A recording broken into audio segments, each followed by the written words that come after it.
Bismillahirrahmanirrahim. Assalamualaikum warahmatullahi wabarakatuh. Alhamdulillahi rabbil alamin. Wal aqibatu lil muttaqin. Wala udwana illa 'alal zalimin. Asyhadu an la ilaha illallah wa asyhadu anna Muhammadan abduhu wa rasuluh. Allahumma salli ala sayyidina Muhammad wa ala alihi wa sahbihi ajma'in. Qala rabbi shrah li sadri wa yassir li amri wahlul 'uqdatam min lisani yafqahu qawli. Qala Allah Subhanahu wa ta'ala fi kitabihil karim. Ba'da a'udzu billahi minasy syaithanir rajim. Ya ayyuhalladzina amanu in tansurullaha yansurkum wa yutsabbit aqdamakum. Shadaqallahul azim. Allah Ta'ala berfirman dalam surah Muhammad ayat 8 yang bermaksud, wahai orang-orang yang beriman, sekiranya kamu membela agama Allah Subhanahu wa Ta'ala, nescaya Allah Ta'ala akan membela kamu untuk mencapai kemenangan dan meneguhkan pendirian kamu. Terima kasih kepada Ustaz Madaud, pengurusi majlis kita pada malam ini. Yang saya hormati lagi saya kasihi adinda saya, yang berhormat Ustaz Ahmad Fadli bin Syari, Ketua Pemuda PAS dan juga merupakan Ketua Pemuda Perikatan Nasional serta Ahli Parlimen Pasir Mas. Yang dimati Kanda yang berhormat Datuk Hajah Mumtaz binti Maknawi, Ketua Penerangan PAS Kawasan Tumpat, yang juga merupakan Ahli Parlimen Tumpat. Adinda saya yang berhormat Wan Ahmad Fashal bin Wan Ahmad Kamal, yang merupakan Ketua Angkatan Muda Bersatu dan Timbalan Ketua Pemuda Perikatan Nasional dan juga merupakan Ahli Parlimen Machang, dan calon kita yang telah meninggalkan kita untuk pergi ke tempat yang lain, iaitu Tuan Haji Muhammad Rusli bin Abdullah, calon N04 Wakaf Baru, seluruh kepimpinan PAS Kawasan Tumpat yang hadir pada malam ini, rakan-rakan daripada PDRM dan juga SPR yang turut sama pada malam ini untuk memastikan perjalanan kempen kita ini berlaku dan berjalan dengan baik dan mengikut peraturan yang telah ditetapkan. Rakan-rakan daripada Jabatan Amal yang memastikan keselamatan program kita pada malam ini, serta tuan-puan yang dirahmati Allah sekalian. Pertamanya, marilah kita merafakkan kesyukuran kita kepada Allah kerana kita dapat bersama-sama dalam program penerangan pada malam ini. Mudah-mudahan program ini di dalam bulan Muharram yang mulia ini, bulan Hijrah, ia akan mendekatkan diri kita kepada Allah dan dapat memberikan penerangan dalam pelbagai isu untuk membolehkan kita mengundi PAS pada 12 hari bulan Ogos nanti. Tuan-tuan sekalian, saya dah turun berkempen di beberapa buah negeri. Semalam saya berada di Selangor dan Alhamdulillah dalam program kita turun ke negeri-negeri, gelombang menolak kleptokrat dan kakistokrat ini berlaku dengan cukup besar. Ia bukan gelombang hijau, tuan-puan sekalian. Gelombang hijau adalah satu penataan ataupun kenyataan yang dibuat oleh Tan Sri Lim Kit Siang untuk menakutkan orang-orang bukan Melayu untuk tidak bersama-sama dengan gelombang ini. Kerana pada hakikatnya, pada PRU ke-15 untuk Perlikat Parlimen, mereka berkempen, DAP berkempen untuk menolak dan menjatuhkan Barisan Nasional yang dikatakan sebagai sebuah parti yang korup. Manakala, Barisan Nasional pula menyeram Pakatan Harapan dengan mengatakan DAP adalah parti yang ekstrim, memperjuangkan Malaysia, memperjuangkan kesamarataan di antara semua, menolak apa yang ada dalam Perlembagaan Persekutuan yang diberikan kelebihan kepada golongan Bumi Putera dan juga anak Sabah dan Sarawak, seperti mana yang termaktub dalam perkara 153 Perlembagaan Persekutuan. Akhirnya, kerana mereka bergabung dalam satu hubungan luar tabi'i ini, maka terwujudlah satu kerajaan campuran yang tidak stabil, tuan-puan sekalian. Maka hilanglah perkataan kleptokrat. Mereka-mereka yang rasuah. Sedangkan di sana, pemimpin-pemimpin yang ada di dalam kepimpinan tersebut, di dalam kerajaan Madani tersebut, hatta orang kedua tertinggi di dalam kerajaan persekutuan adalah individu yang mempunyai 47 pertuduhan rasuah. Dan yang lebih menarik, beberapa hari lepas, beliau menyatakan dengan terbuka rasuah politik kepada rakyat di Terengganu, khususnya kepada anak muda. Yang kita telah membuat laporan polis supaya diambil tindakan kepadanya. Tuan-puan sekalian, inilah tata kelaut, bukannya tata kelola. Kalau kita ambil contoh, negara jiran kita. Baru-baru ini, kami ada pertemuan dengan Menteri Agama Singapura. Perjumpaan bersama dengan Datuk Seri Timbalan Presiden PAS. Pelik, tuan-puan sekalian. Sebelum PRU ke-15 dan selepas PRU ke-15, kita sering dijemput oleh rakan-rakan jiran kita daripada Singapura, daripada negara-negara lain untuk melihat dan bertanya apakah message dan vision dan juga misi yang akan dibuat oleh PAS sekiranya memimpin negara. Maknanya dari sudut bacaan politik mereka, gelombang menolak golongan rasuah dan golongan yang tak pandai memimpin, kakistokrat ini akan berterusan dalam PRU ke-15 untuk Dewan Undangan Negeri, khususnya kepada 6 buah negeri ini, termasuklah Kelantan. Rakan kita dari Singapura menyatakan bagaimana perkembangan Islam di Singapura dan bertanya pendirian PAS tentang beberapa isu-isu, termasuklah isu yang melibatkan antarabangsa berkenaan dengan perkembangan Islam. Kita mengambil pendekatan untuk mengekalkan hubungan baik dengan negara jiran. Kerana negara jiran ini adalah negara serumpun.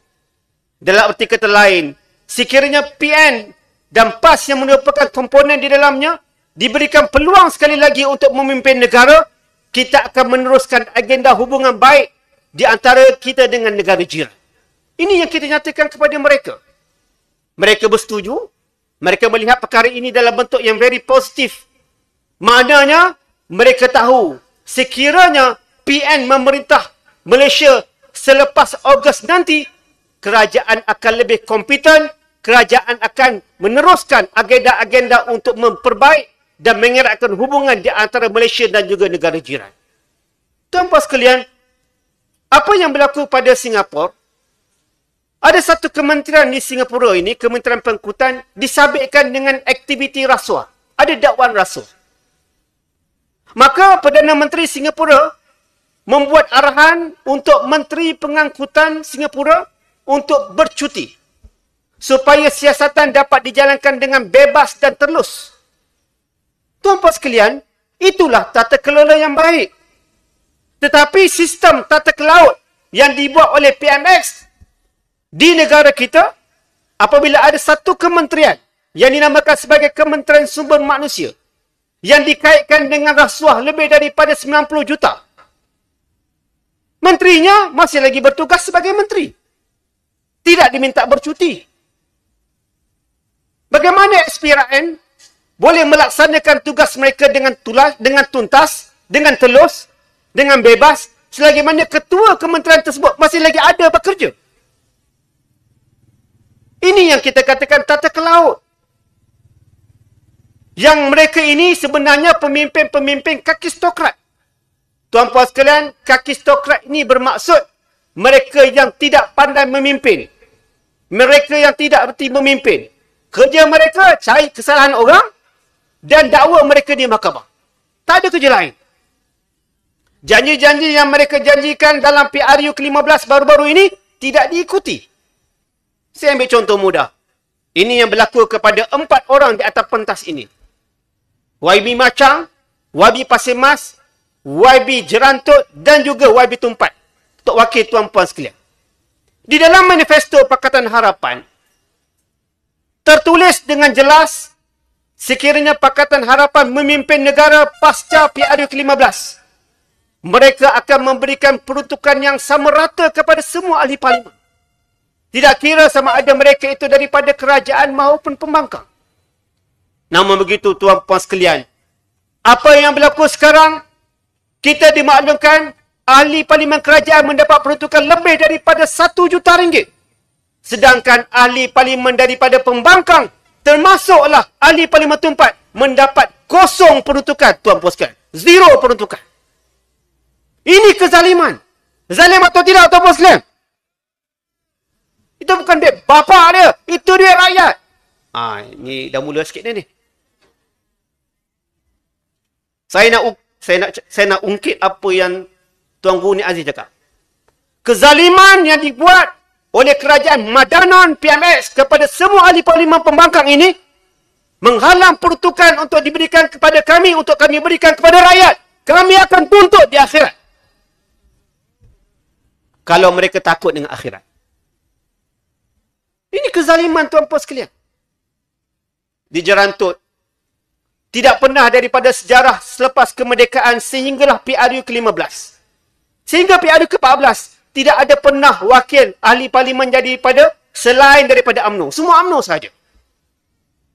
Alhamdulillah, gelombang rakyat pada PRU ke-15 menobatkan ahli parlimen daripada Perikatan Nasional untuk menjadi ahli parlimen jerantut. Kita ni muda, baru menimba pengalaman.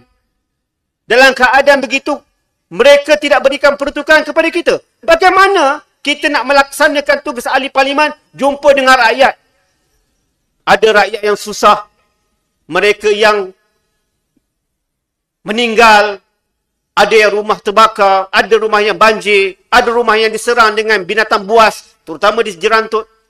Bila kita jumpa, mereka tanya ada tak peruntukan untuk dibetulkan atap-atap ini.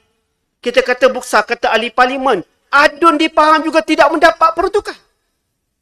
Sedangkan ada titah daripada Tuanku Sultan untuk diberikan peruntukan sama rata. Pasti lagi tidak didengari oleh mereka daripada kerajaan. Tuan-tuan sekalian, inilah kerajaan yang sedang memimpin negara. Dalam keadaan sewajarnya apabila mereka memimpin negara, semua ahli parlimen, semua ahli Dewan Undangan Rakyat, semua kerajaan negeri adalah dikira sebagai mereka yang berada di bawah takluk mereka. Maknanya dari sudut good governance-nya, tata kelola yang baik, mereka perlu diberikan keadilan yang sewajarnya. Bukan dianaktirikan. Tetapi kerajaan ini, kerajaan yang dibrandkan, dislogankan dengan kerajaan penipu, pembohong, pemfitnah. Inilah yang sedang memimpin negara kita sekarang.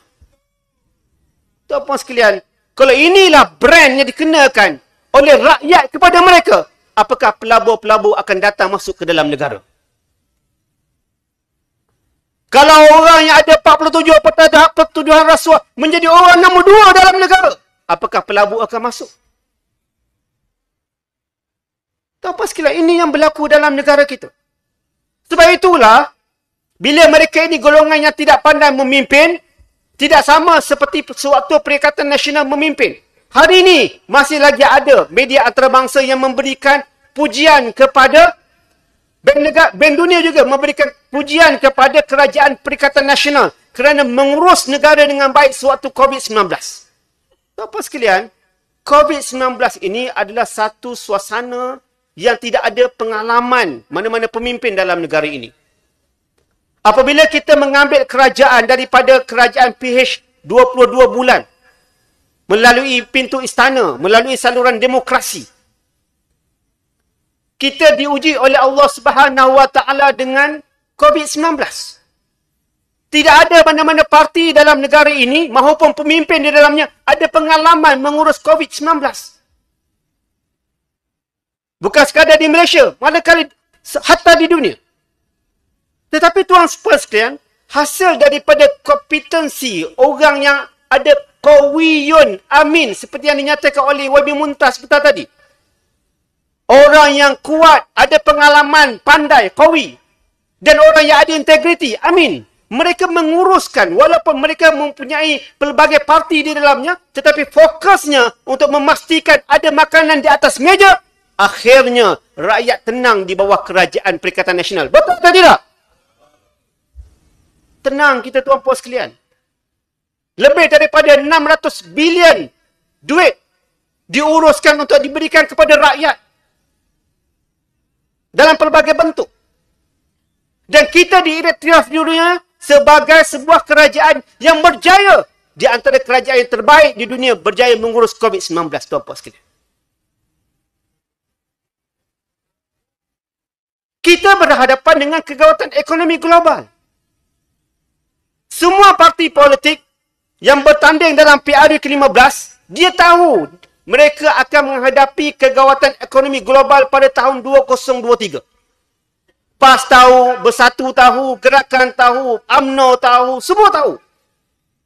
Maknanya siapa yang menang pada November nanti, dia akan berdepan dengan keadaan sukar. PN, Perikatan Nasional, kita dah ada pengalaman. Apa yang berlaku? PH bergabung dengan UMNO, mewujudkan kerajaan luar tabi'i. Tak apalah, dah ditarikan mereka menjadi kerajaan. Sepatutnya fokus mereka adalah untuk menyusun atur negara ini supaya membolehkan rakyat hidup dengan tenang dalam berdepan dengan kegawatan ekonomi global. Tetapi tuan-puan sekalian, saya nak tanya, tuan-puan selesa atau tidak sekarang ni? Selesa atau tidak? Ada kementerian kata, ni kerajaan Madanu ni dia kata RM400 cukup sebulan untuk beli barang-barang dapur, tuan-puan sekalian. RM400. Saya pun tak tahu dekat mana data diambil. Untuk menenangkan rakyat, dia kata RM400 cukup. Tuan-puan sekalian, inilah seriusnya PRU untuk Dewan Undangan Negeri Kelantan. Kalau kita nak buka lagi episod-episod kegagalan kerajaan Madanon ini terlampau banyak. Orang suruh bekerja, dia naik basikal dekat dalam ofis dia. Orang suruh tengok telur, dia pergi naik lembu. Tak ada kerja. Orang suruh jaga pintu sempadan negara. Orang suruh pastikan keadaan manusia ataupun rakyat tenang. Dia tak ada kerja, dia cari kesalahan orang lain. Ini menteri-menteri yang kakistokrat. Tetapi bila kita lihat kerajaan-kerajaan yang dipimpin oleh PAS dan Perikatan Nasional, kita ambil contoh Kelantan, kita ambil contoh Terengganu, yang di mana manifesto yang kita janjikan kita laksanakan sebaik mungkin. Alhamdulillah. Saya ambil contoh negeri Terengganu. Apabila Terengganu ini mendapat duit royalti, tuan-puan ingat senang ke nak mengurus duit royalti ini? Sedar tak sedar, sewaktu kita mengambil kepimpinan daripada Kerajaan Barisan Nasional pada PRU ke-14, hutang yang ada pada kerajaan negeri Terengganu lebih kurang 700 bilion, tuan-puan sekalian. 700 juta, minta maaf. Hutang yang banyak. Maknanya bukan kita ambil kerajaan Terengganu secara kosong. Dan bila kita ambil, kita terpaksa selesaikan. Dan Alhamdulillah selama 5 tahun ini, kita berjaya menyelesaikan hutang sehingga tinggal bakinya 200 juta sahaja, tuan-puan sekalian. Itu belum kira hutang-hutang projek ataupun dipanggil deferred payment yang jumlah hutangnya dalam lingkungan 2 bilion ringgit. Juga diuruskan oleh kerajaan negeri Terengganu. Dalam keadaan tidak ada sebarang rasuah dan juga salah guna kuasa. Stadium yang dahulunya runtuh, sekarang ni boleh diguna pakai dan megah di mata Malaysia dan juga dunia. Tuan-puan sekalian, inilah yang dinamakan sebagai memimpin dengan keberkatan. Kelantan, kita ada moto membangun bersama Islam. Ini tagline kita daripada dahulu sehingga kini. Begitu juga dengan kerajaan negeri Terengganu, maju berkat sejahtera. Begitu juga dengan kerajaan Kedah. Kedah sejahtera nikmat untuk semua. Semua ini, tuan-puan sekalian, disusun atur melalui prinsip yang diperkenalkan oleh kerajaan negeri Kelantan. Ubudiyah, mas'uliyah, itqan. Ubudiyah ini apa dia? Beriman kepada Allah, hamba Allah. Bila memimpin, ada pengiraan dosa dan pahala. Jangan ambil rasuah. Ada syurga, ada neraka. Jangan nipu, jangan khianat rakyat. Jangan menipu dengan nama Allah. Wallahi, wabillahi, watallahi. Saya takkan bersama dengan Anwar dan DAP. Tiba-tiba lepas pilihan raya, bergabung bersama-sama. Ini mereka yang berani menggunakan nama Allah bersumpah. Takkan tuan-tuan nak pilih lagi? Ni kawan-kawan saya daripada UMNO. Ini pemimpin nombor 1 kamu. Takkan kita nak ikut lagi? Sebab itu saya menyeru kepada kawan-kawan saya pada UMNO, dalam keadaan malu tu tak apa. Simpan malu tu. Undi Perikatan Nasional. Kita rayu kepada mereka, tunjukkan referendum tak bersetuju dengan pemimpin ini yang bergabung dengan DAP dengan mengundi PAS dan juga Perikatan Nasional dalam PRU untuk Dewan Undangan Negeri ini. Itu caranya kita merayu. Dan saya mohon kepada tuan-puan sekalian, khususnya kepada jentera-jentera kita, raikan kawan-kawan kita daripada UMNO ni, demo ni dalam malu Allah. Dia malu, tuan-puan sekalian. Dia malu dengan telatah pemimpin-pemimpin dia di ke atas sana. Jadi kalau kita pujuk mereka, rayu kepada mereka, insya-Allah dengan izin Allah, mereka akan mengundi kita insya-Allah. Kita nak kalau boleh di wakaf baru ini, kalau dalam PRU ke-15 baru-baru ini, kita hanya mendapat lebih kurang 3 angka saja majoriti. Kalau ikutkan. Dalam PRU ke-15 dalam bentuk parlimen. Kita kira dekat dunia kita dalam 3 angka kita dapat. Kali ini kita harapkan dalam PRU untuk Dewan Undangan Negeri ini, di wakaf baru ini, kita dapat lebih daripada 1000 undi. Boleh atau tidak? Kita usahakan, tuan-puan sekalian. InsyaAllah. Tuan-puan sekalian, ubudiyah, mas'uliyah, itqan ini adalah satu prinsip yang perlu kita kekalkan. Kita memimpin kerana apa? Kerana Allah Ta'ala bagi amanah kepada kita untuk memimpin. Bila Allah Ta'ala bagi amanah kepada kita untuk memimpin, radarnya mesti Islam. Bukan menunggak Islam, tuan-puan sekalian. Memang kena pakai Islam. Kalau kita tak pakai Islam, kita nak pakai apa? Nak pakai pemikiran kita? Orang kata PAS menunggak agama. Kita nak pakai apa lagi? Kalau nak pakai kepala otak macam kamu pakai, rosak negara.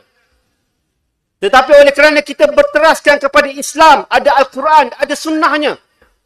Ada pelajaran-pelajaran daripada khilafah yang lepas. Islam telah memimpin lebih daripada 1000 tahun. 3/4 dunia, kita dah pimpin. Banyak kerajaan-kerajaan Islam yang kita boleh ambil pelajaran dan kita apply penggunaan pemerintahannya. Sebab itu tuan-puan sekalian, kita tidak akan terpengaruh dengan persepsi ataupun naratif yang dibawa oleh Pakatan Harapan dan juga UMNO yang mengatakan kita berjuang pada kerangka 3R. Jangan. Kita tak ambil. Yang kita berjuang adalah berteraskan kepada kerangka perlembagaan persekutuan. Apa-apa yang mengganggu agama Islam, seperti yang termaktub dalam perkara 3 perlembagaan persekutuan, kami daripada PAS akan menjadi barisan hadapan. InsyaAllah. Kami daripada PAS dan Perikatan Nasional tidak ekstrim. Kita memperjuangkan kemajbukan semua melalui perlembagaan persekutuan. Orang Melayu ini adalah orang super majority. Mereka adalah 70% dalam masyarakat, jumlah penduduk masyarakat Malaysia. Sebab itulah mereka dilindungi dalam perkara 153 perlembagaan persekutuan. Hak keistimewaan orang Melayu dan anak-anak Sabah dan Sarawak. Jadi apa yang maksudnya? Apa yang mengatakan kami ini memperjuangkan 3R? Sedangkan itu termaktub di dalam perlembagaan persekutuan. PAS, khususnya Perikatan Nasional, kita berjuang untuk memastikan ISET dan status room tidak ada. Waktu itu PAS, kita berjuang bersungguh-sungguh dengan rakan-rakan kita yang sayang kepada Melayu dan juga Kesultanan. Kita berjuang untuk menidakkan status room dan juga ISET. Ini semua adalah undang-undang antarabangsa yang akan menyebabkan terganggunya constitutional monarch. Dia panggil constitutional monarch. Akan mengganggu hak keistimewaan raja. Jadi kita tidak bermain dengan naratif 3R. Hakikatnya tuan-puan sekalian, kita mempertahankan bangsa, kita mempertahankan agama, kita mempertahankan institusi raja melalui perlembagaan persekutuan. Sebab itu tuan-puan sekalian, jangan terperangkap dengan mainan mereka. Mereka mengatakan kita ekstrim, mereka mengatakan kita menunggang agama, mereka mengatakan kita ini hanya memperjuangkan Melayu sahaja. Semua ini adalah mereka-mereka yang bankrupt issue, bankrupt idea. Tak ada point dah nak hantam kerajaan PAS dan juga Perikatan Nasional. Takut dengan golongan rakyat, tak ada point. Akhirnya, mereka fitnah kita dengan pelbagai fitnah. Sebab itu tuan-puan sekalian, kena ingat, dalam suasana kita berdepan dengan peperangan pilihan raya ini, mereka akan melakukan tipu daya. Saidina Umar telah mengingatkan kepada Sa'ad bin Abi Waqqas dalam pembukaan Parsi. Diingatkan, dia kata apa? Kepada Sa'ad bin Abi Waqqas ada 3 perkara. Dan 3 perkara ni kita sebagai jentera, pendukung dan penyokong kena ingat. Pertama, dia kata apa? Kena jadi orang yang bertakwa. Kerana dengan takwa inilah dapat menggagalkan segala tipu daya musuh. Dalam keadaan mereka menggunakan semua jentera kerajaan untuk menyampaikan dakwah dan fitnah mereka, kita kena beralih diri kita kepada panduan Allah. Kena bertakwa. Dan Alhamdulillah sekarang ini tuan-puan sekalian, saya sebagai ketua penerangan PAS, apa-apa kenyataan-kenyataan daripada PMX, daripada menteri-menterinya, semua diribat, dilawan oleh secara organik anak-anak muda. Bukan kita yang plan, secara organik. Tuan-tuan boleh rujuk mana-mana saja live yang mereka buat. 99% semua tidak bersetuju dengan kenyataan mereka. Ini bukan kita plan, tetapi itu adalah organik, datang secara semula jadi, datang daripada bantuan Allah Subhanahu Wa Taala. Bukan kerja kita tuan-puan sekalian. Sebab itu kita kena terus bertakwa kepada Allah. Yang kedua, jangan buat maksiat. Sebab mereka gagal kerana mereka ini buat maksiat. Kalau kita buat maksiat sama dengan mereka, kita akan kalah.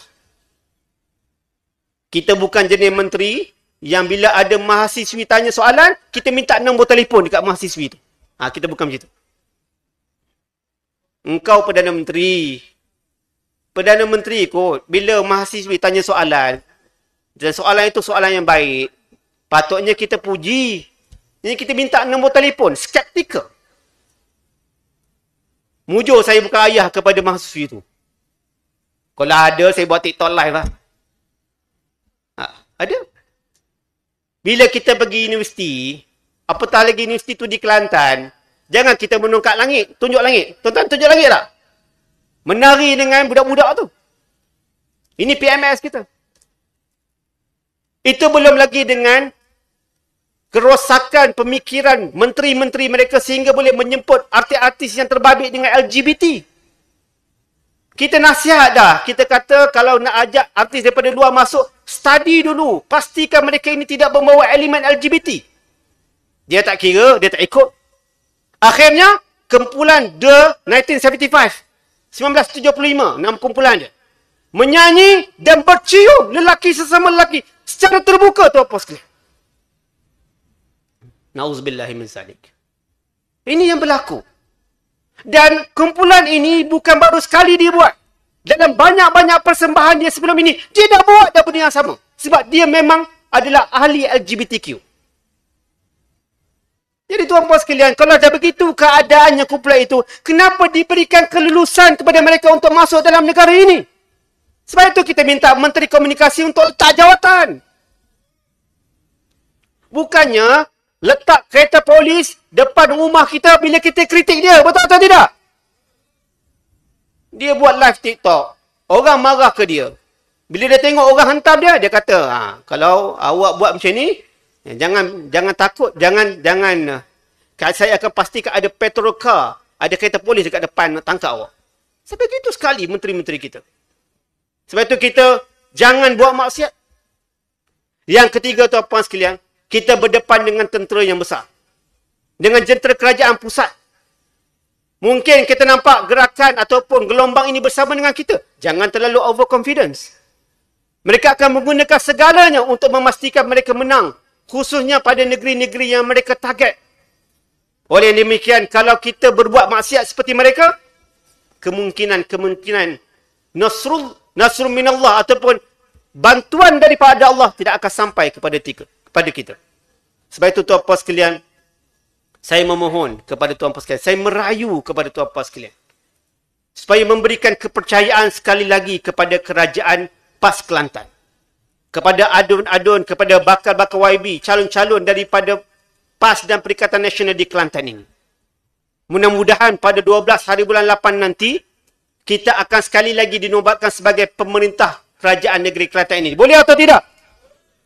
Dan saya mohon kepada tuan-puan sekalian, kita kena hubung telefon anak-anak kita yang berada di luar daripada Kelantan. Kena balik. Saya tahu kita dah susah ni. Kan? Kita dah balik raya haji, Kita dah balik raya puasa. Kita dah balik pada hari ke-15. Ini adalah yang terakhir. Mohon untuk pujuk mereka balik. Jangan selesa. Dia kata, ini kat Kelantan insyaAllah tak payah balik pun tak apa. InsyaAllah benar. Jangan. Kita nak kalau boleh balik semua kali ni. Balik seperti mana ramainya balik pada PRU ke-15 baru-baru ini. Balik. Pujuk mereka untuk balik. Pastikan mereka melaksanakan tanggungjawab mereka pada 12 hari bulan Ogos nanti. Boleh atau tidak? Dan saya mohon juga untuk kita rayu kepada anak-anak muda supaya terus memberikan sokongan kepada PAS dan Perikatan Nasional. InsyaAllah, wa biiznillah, dengan segala usaha kita, dengan segala doa kita dan tawakal kita kepada Allah Subhanahu Wa Taala, dengan kita mengingati wasiat yang diberikan oleh Sayyidina Umar sebentar tadi, insya-Allah wa biiznillah, kemenangan akan bersama dengan kita, insya-Allah. Mudah-mudahan tuan-puan sekalian, kita akan mendapat keberkatan daripada program ini dan mudah-mudahan insya-Allah selepas 12 hari bulan hadapan nanti, insya-Allah PAS dan Perikatan Nasional akan sekali lagi memimpin kerajaan negeri Kelantan ini. Aku qauli hadza wa astaghfirullah li wa lakum. Wassalamualaikum warahmatullahi wabarakatuh. Takbir.